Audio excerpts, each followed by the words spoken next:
A US soldier watched in horror as 4 men lifted a 30-ton battle tank with their bare hands. He thought he'd lost his mind, but he hadn't. He'd just stumbled onto the Ghost Army, a secret unit of artists who used inflatable tanks and sound effects to fool the entire Nazi war machine. Here is the true story of how they saved thousands of lives, with nothing but air. July 20th, 1944. The Bocage country, near Saint-Lô, France. The air tasted of wet earth and unburnt diesel. It was a cloying, heavy scent that stuck to the back of Private First Class Elias Thorne's throat as he pushed through the dense tangle of a hedgerow. The thorns tore at his fatigues, already caked in the grey-brown mud that seemed to define the entire campaign in Normandy. Thorne was separated, exhausted, and running low on water.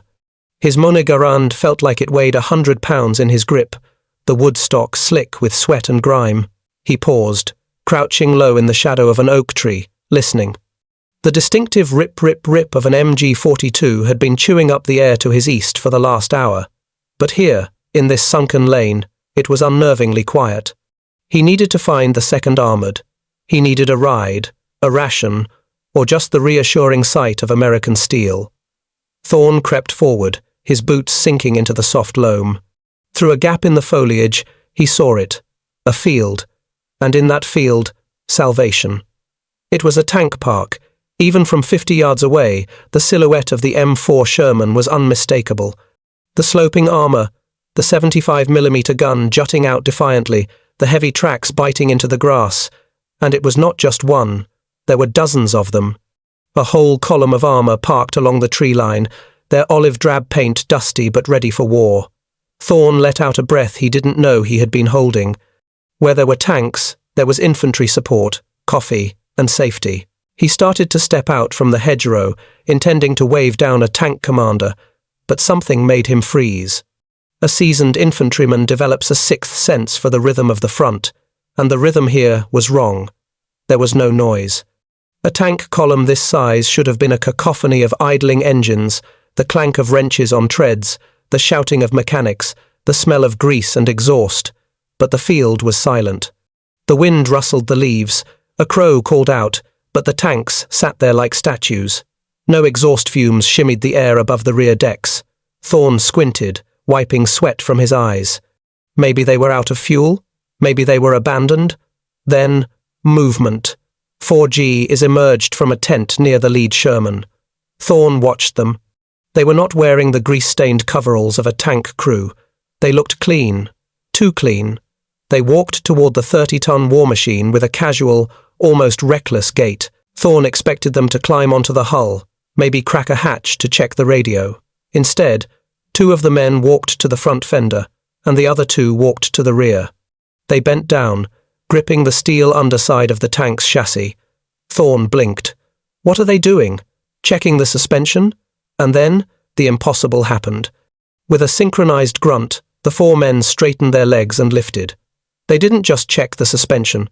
They lifted the entire tank. The M4 Sherman, 30 tons of American steel, a machine that shook the ground when it moved, rose into the air. The tracks left the mud. The entire chassis hovered 3 feet off the ground as the men adjusted their grip, shuffled sideways, and rotated the tank 45 degrees to face the road. Thorne's brain misfired. He stared, his mouth falling open, trying to process the physics of what he was seeing. Had the war finally snapped his mind?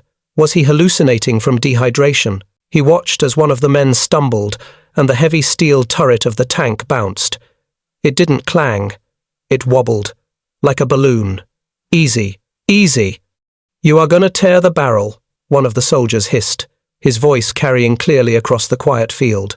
It is the wind, Sarge. It is catching the side, another replied. They set the tank down.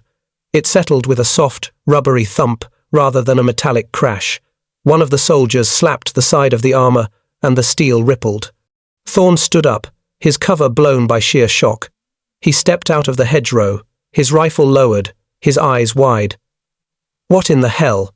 He muttered. The 4 men spun around. The sergeant reached for a carbine slung over a wooden crate, his eyes narrowing. Hey, you! Stay right there! Thorne didn't move. He walked closer, drawn by a magnetic curiosity that overrode his training. He walked right up to the flank of the nearest Sherman. He reached out a trembling hand and pressed his palm against the cold, hard armor. Except, it was not cold, and it was not hard. It was canvas and rubber. It was filled with air. He pushed harder, and his hand sank into the side of the tank. It is a balloon," Thorne whispered, looking at the sergeant. "The whole damn army. It is a balloon."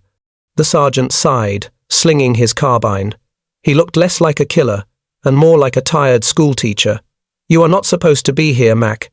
You really are not supposed to be here." Before Thorne could ask who they were, or why the United States Army was deploying an armored division made of air in the middle of a war zone, a jeep roared up from the command tent. A colonel stepped out. He wore the insignia of the 23rd Headquarters Special Troops. "Get him in the tent," the colonel ordered, his voice low. "If he talks, the Germans will know. And if the Germans know, real men die." Thorne was ushered away from the rubber leviathan, his mind reeling. He had stumbled upon the greatest magic trick in the history of warfare. He had found the Ghost Army. July 20th, 1944. Command tent, 23rd Headquarters, Special Troops. The interior of the canvas tent did not smell like a command post. There was no stale cigarette smoke, no reek of nervous sweat, and no frantic shouting into field telephones. Instead, it smelled of turpentine and oil paint. P.F.C. Thorne sat on a folding ammunition crate, his hands gripping his knees. The colonel who had ordered him inside was studying a large map spread across a table, but it was not a tactical map marked with grease pencil arrows. It was a landscape sketch. A beautiful charcoal rendering of the French countryside, detailing the play of light and shadow on the hedgerows. "You are confused, Private," the colonel said, not looking up. He picked up a piece of charcoal and shaded the edge of a farmhouse on the paper. "Sir, I just saw 4 men lift a Sherman tank," Thorne stammered. "I think confused is putting it lightly." The colonel finally looked up. He had the sharp eyes of a tactician but the weary expression of a man who spent too much time worrying about details no one else noticed. "You didn't see a tank. You saw a pneumatic decoy. And you didn't see 4 soldiers. You saw 4 sculptors." He gestured to the back of the tent. Thorne turned. The sergeant who had detained him, the one with the schoolteacher's face, was now sitting at an easel. He was not cleaning his carbine. He was mixing a shade of olive drab paint on a wooden pallet. Beside him, another soldier was sewing a patch of canvas with the delicate precision of a tailor. "We are the 23rd Headquarters Special Troops," the colonel said, walking over to the easel. "Specifically, you have stumbled into the 603rd Camouflage Engineers. Before the war, these men were not digging ditches or firing mortars. They were at the Pratt Institute, Cooper Union. They were set designers on Broadway, fashion illustrators on Fifth Avenue, and painters in the village." Thorne watched the painter dab a streak of rust-colored paint onto a piece of rubber. "Artists, sir? Con artists, Private, the best in the world." The colonel motioned for Thorne to follow him back out into the sunlight. The shock of the initial discovery had faded, replaced by a surreal fascination. Now that Thorne knew what to look for, the illusion began to deconstruct itself before his eyes. Near the tree line, a crew was inflating a battery of 105mm howitzers. A soldier connected a hose from an air compressor to a valve hidden near the gun's breech. With a hiss that sounded more like a snake than a weapon of war, the rubber barrel stiffened and rose. In minutes, what looked like a terrifying artillery emplacement was erected from nothing but rubberized fabric and air. "The German reconnaissance planes fly at 10,000 feet, the colonel explained, pointing a stick toward the sky. "From up there, they don't see rubber. They see shadows. They see shapes. Our job is to give them exactly what they expect to see." He walked Thorne toward a tank that was currently being patched. A soldier was applying a layer of adhesive to a tear in the turret. "It is not enough to just park a balloon in a field, Thorne. A tank leaves tracks. A balloon doesn't." Thorne looked at the ground. The mud around the decoys was churned up, deep ruts cutting through the grass. "We use bulldozers to tear up the earth," the colonel said. We create the scars a tank division would leave behind. We hang laundry lines. We dig latrines. We paint unit insignias on the bumpers that belong to the 2nd Armoured or the 9th Infantry. We are not just building props. We are building a stage set, and the audience is the Luftwaffe. Thorne watched a young corporal carefully dirtying the treads of a rubber Sherman with mud. The attention to detail was obsessive. The corporal stepped back, tilted his head, and then smeared a little more grease on the fender. He was not maintaining a weapon. He was perfecting a portrait. Why? Thorne asked. Why go through all this trouble? Because every shell the Germans fire at these balloons is a shell they don't fire at your friends in the 2nd Armoured, the colonel said, his voice hardening. We hold the line with air so they can break the line with steel. We draw the enemy's eye. We make them think the hammer is falling here, so they move their panzers to meet us. And while they are staring at our rubber circus, the real punch comes from somewhere else. Thorne looked back at the field. It was a masterpiece of deception. A ghost army, indeed. But as he watched the wind ripple the side of a half-track, he realized the fragility of it all. One bullet, one piece of shrapnel, and the monsters of the battlefield would deflate into sad piles of canvas. Visuals are only half the lie. Private, the colonel said, checking his watch. If you want to fool the German High Command, you have to do more than just look the part. You have to sound like it, too. As if on cue, a strange, rhythmic grinding noise began to emanate from a cluster of half-tracks parked further down the valley. It sounded like metal gnashing on metal. It sounded like an army on the move, but nothing was moving. The colonel smiled a thin, dry smile. Welcome to the Sonic Deception Company, July 20th, 1944. The Valley of Vira, France. The noise was physical. It didn't just enter Thorne's ears. It vibrated in his chest cavity, rattling his teeth. It was the deep, guttural roar of a heavy armoured column on the move, the grinding of steel tracks on gravel, the high-pitched whine of turret servos, and the low thrum of hundreds of diesel engines. But as Thorne stood next to the colonel on a ridge overlooking the misty valley, the road below was empty. "Sonic deception," the colonel shouted over the din, gesturing to a line of half-tracks parked in a semicircle at the edge of the woods. The 3,132nd Signal Service Company, the loudest men in Europe. Thorne stared at the vehicles. Mounted on the back of each half-track were massive, trumpet-shaped speakers, easily 5 feet across. They looked like something out of a science fiction magazine.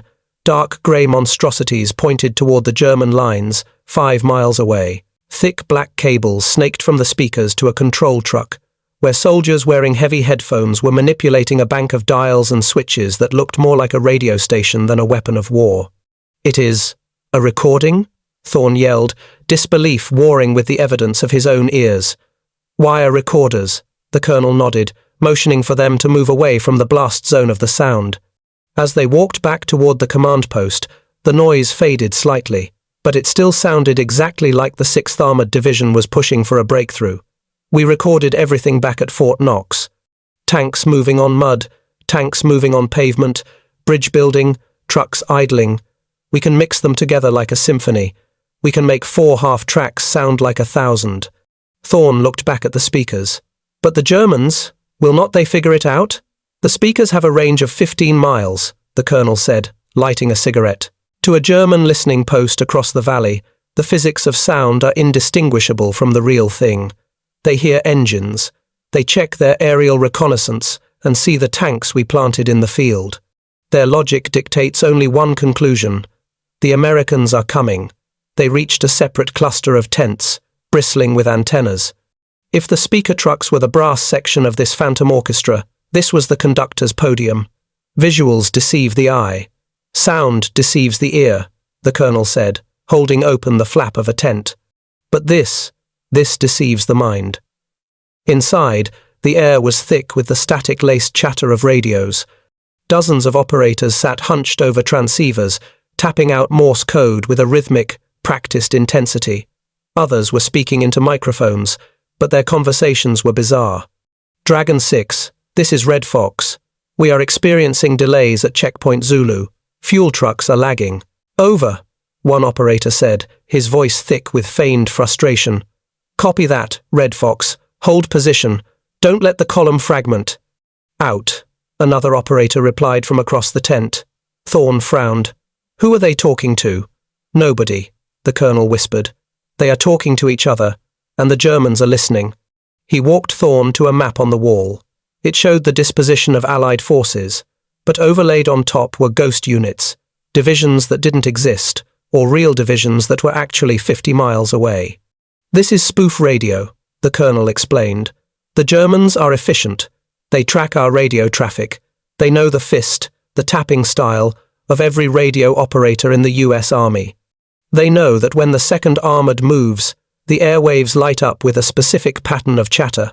The colonel pointed to a young corporal tapping a telegraph key. That man is not just sending code. He is mimicking the specific heavy-handed style of a radio operator from the 5th Infantry Division. He is acting.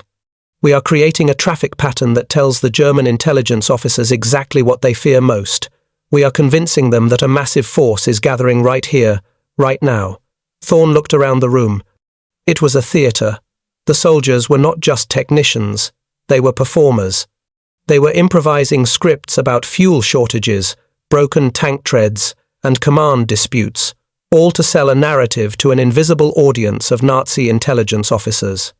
It is a double-edged sword, Thorne, the colonel said, his voice dropping. We want them to believe we are here. We want them to move their guns, their tanks, and their men to stop this ghost army. Thorne realized the implication instantly. The blood drained from his face. If they believe it, they will attack. The colonel nodded grimly. Exactly. We are the bait. We are sitting ducks made of rubber and wire, trying to draw the fire of a panzer division. We have 50 caliber machine guns mounted on our half-tracks and carbines for the men. That is it. If the Germans decide to call our bluff and send a Tiger tank down that road— He didn't finish the sentence. He didn't have to. The screech of the sonic speakers outside seemed to change pitch, sounding less like a roar of strength and more like a scream for attention. We hold the line with lies, the colonel said, crushing his cigarette under his boot. And we pray the real army gets to the breakthrough point before the Germans realize they are fighting ghosts. Suddenly, a runner burst into the tent, breathless. Colonel!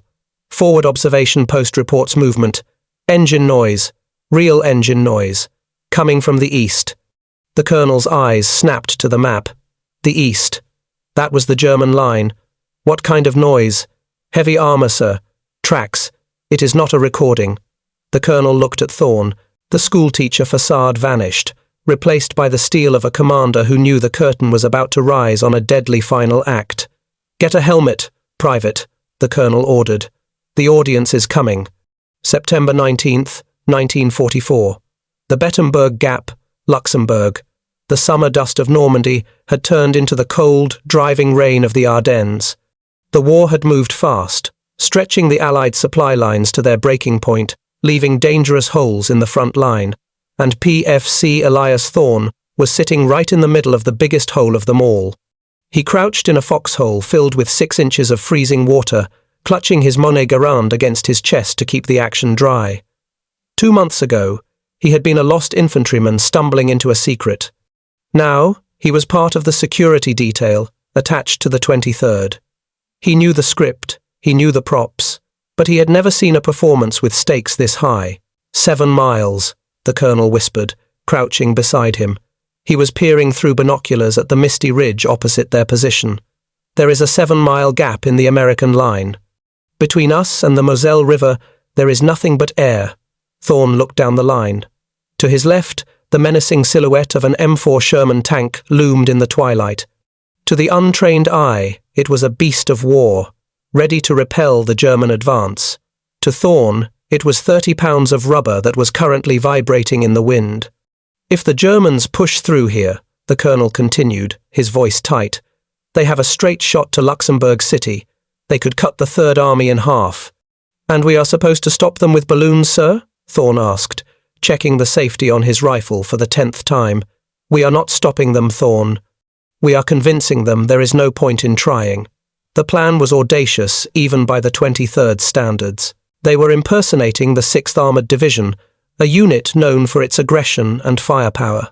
They had spent the last 24 hours turning this muddy ridge into a bustling hive of simulated activity. They had driven their few real half-tracks in loops to create tread marks. They had littered the ground with K-ration boxes and empty cigarette packs marked with the 6th's insignia. They had even gone into the local bars in Bettembourg, spinning loose-lipped tales about the thousands of tanks moving into position, knowing that Nazi spies were listening. But now, the talking was over. The Germans were probing. A sharp, crack thump echoed across the valley. A geyser of mud and water erupted 50 yards in front of their position. Mortar fire. "They are range-finding," the colonel hissed. "Stay down." Another shell landed, closer this time. The ground shook. Thorne flinched, instinctively curling into a ball. He looked up at the rubber Sherman next to him. If a piece of shrapnel hit that tank, it wouldn't ricochet. It would tear the fabric. The tank would deflate like a sad balloon in front of the enemy's eyes. The jig would be up, and the panzers would roll right over them. "Get the repair crew ready," the colonel barked into a field telephone. "If that decoy gets hit, I want it patched or replaced before the smoke clears." Suddenly, the sound of engines drifted across the valley. Real engines, not the wire recordings from the speaker trucks. It was the low, menacing growl of a German Panzer IV. "Visual," a spotter yelled from a nearby tree. "German recon element. 2 armoured cars and a tank. 400 yards and closing." Thorne's heart hammered against his ribs. A single panzer could wipe out their entire position. They had no anti-tank weapons, just rifles and a few 50 cals mounted on half-tracks. "Hold your fire," the colonel ordered, his voice unnervingly calm. "If we shoot, they will know how weak we are. We have to make them run." He turned to the signal officer crouched by the speaker control truck. "Give me track 4. Maximum volume. I want them to think the apocalypse is starting up its engines." The signal officer slammed a switch. The air over Bettembourg shattered. The giant speakers, hidden in the brush, unleashed a wall of sound so intense it felt like a physical blow. It was the sound of an entire tank battalion starting its engines simultaneously. The screech of metal, the roar of diesel, the clatter of heavy treads engaging. It was deafening. It sounded like 100 Shermans were cresting the hill, ready to charge. Thorne watched the German tank through the rain. It stopped. The turret swiveled nervously, scanning the ridge. The German commander was hearing an armada, but seeing nothing but shadows and rain. "Flashbangs!" the colonel shouted. Down the line, the flash platoon detonated a series of controlled explosives. Brilliant flashes of light illuminated the rubber tanks for a split second, mimicking the muzzle flashes of heavy guns. Boom, boom, boom. To the Germans, it looked and sounded like the prelude to a massive American offensive. The psychological weight of the deception crashed down on them. They were facing the 6th Armoured. They were outgunned. They were about to be overrun. The panzer hesitated. Then, slowly, it reversed. The armoured cars turned around. The engines whined as they retreated back into the darkness, fleeing from a ghost. Thorne let out a breath that turned into a laugh, a hysterical, terrified laugh. They had held the line. 400 men with rubber toys had just stared down a panzer division and won. "Don't get comfortable, Thorne," the colonel said, wiping rain from his face. He looked exhausted, but his eyes were burning with a fierce pride. "They will report back. They will say the 6th Armoured is here. And that means the Luftwaffe will be here by morning to bomb us into oblivion." He looked at the deflating barrel of the nearby Sherman, which had sprung a leak from the mortar concussions. "We bought the real army 24 hours, the colonel said softly. "Now, we just have to survive the encore."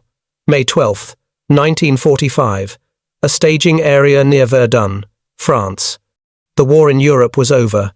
The guns had fallen silent 4 days ago. But for the men of the 23rd Headquarters, Special Troops, the silence felt heavy, almost suffocating. PFC Elias Thorne stood amidst a graveyard of rubber. The M4 Shermans that had held the Bettembourg Gap, the artillery pieces that had terrified the German High Command, and the half-tracks that had roared with the sound of 1,000 engines, they were all deflated. They lay on the grass like the shed skins of giant reptiles, folded into neat squares of canvas, smelling of mildew and old adhesive. The relief at Bettembourg had come just in time. The real 6th Armoured Division had arrived at dawn, their steel treads chewing up the mud that the Ghost Army had so carefully curated. The German Panzer Division, realizing they had been duped into holding a defensive position against phantoms, had retreated too late to stop the Allied breakthrough. The gap had held. But there were no parades for the 23rd. There were no newsreels capturing their faces. The colonel called the unit to attention. He stood on a crate, looking out over the 1,100 men who had staged the greatest roadshow in military history. He didn't look like a schoolteacher anymore. He looked like a man burdened by a secret that would last a lifetime. "Gentlemen," the colonel said, his voice carrying without the aid of the giant speakers, "you have done the impossible. You have fooled the Wehrmacht, the SS, and the Luftwaffe. By our estimates, the deceptions you staged saved the lives of 15 to 30,000 Allied soldiers. 30,000 men are going home to their wives and mothers because you played your parts." Thorne looked at the men around him, the fashion designers, the abstract painters, the sound engineers. They were dirty, tired, and alive. "But the show is not over," the colonel continued, his expression hardening.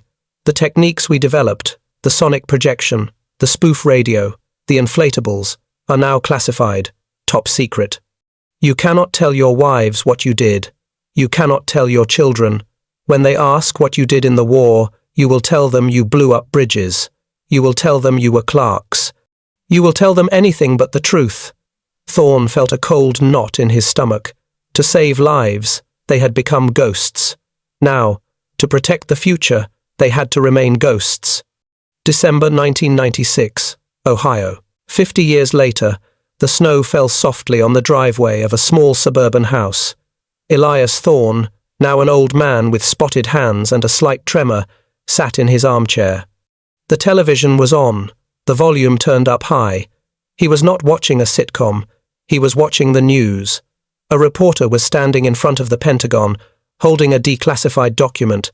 "For decades, it was a rumor," the reporter said.